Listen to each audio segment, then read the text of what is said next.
Perserikatan Bangsa-Bangsa menyebut kesetaraan perempuan di dunia masih tertinggal jauh meski sudah masuk salah satu dari 17 butir tujuan pembangunan berkelanjutan. Kasus KDRT yang dialami selebgram Cut Intan Nabila yang bukan oleh suaminya sendiri menambah daftar panjang kasus tindakan kekerasan di tanah air.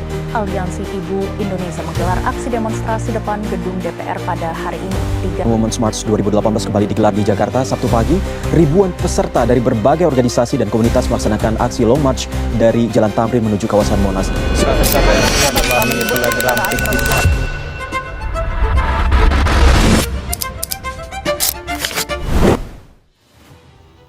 Halo teman-teman semua. Teman-teman, izinkan kami memaparkan tentang suatu topik yang kalangan ini mungkin masih sempat hadir namun kurang digubris oleh masyarakat. Yaps, benar, yaitu tentang partisipasi perempuan di dunia politik Indonesia. Meski jumlah perempuan hampir setara dengan laki-laki, tapi di departemen pada posisi kepemimpinan jumlahnya masih sangat sedikit. Kenapa ini bisa terjadi? Nah, salah satu penyebab utamanya adalah budaya patriarki, yaitu sistem yang dimana lebih mengutamakan laki-laki dalam mengambil keputusan. Patriarki itu seperti sistem yang sudah berjalan lama, di mana laki-laki itu dianggap lebih pantas memimpin, sementara perempuan itu sering ditempatkan di urusan rumah tangga. Di Indonesia itu tersendiri, politik itu masih didominasi oleh laki-laki, di mana perempuan sulit masuk karena dianggap bukan wilayahnya, kurang dapat dukungan dana, dan sering dapat stigma negatif. Akibatnya, banyak kebijakan yang seharusnya melindungi hak perempuan jadi kurang diperlihatkan, seperti masalah kekerasan terhadap perempuan atau kesejahteraan ibu dan anak. Yaitu sejak dulu sebelum kemerdekaan hingga sekarang, perempuan Indonesia sudah berperan aktif dalam perjuangan bangsa, mulai dari zaman sebelum merdeka sampai era sekarang.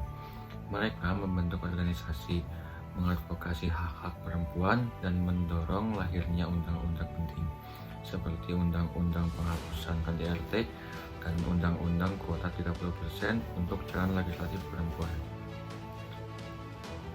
Mereka sudah ada kemajuan, gerakan perempuan masih menghadapi banyak tantangan seperti kekerasan online terhadap politisi perempuan dan beban ganda antara karir dan rumah tangga.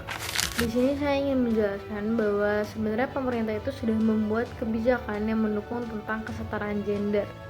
Kayak contohnya, program 30% untuk perempuan di parlemen dan juga program pengaruh utama gender. Tapi sayangnya hal itu tuh pengimplementasinya belum maksimal dan juga hanya di atas kertas aja.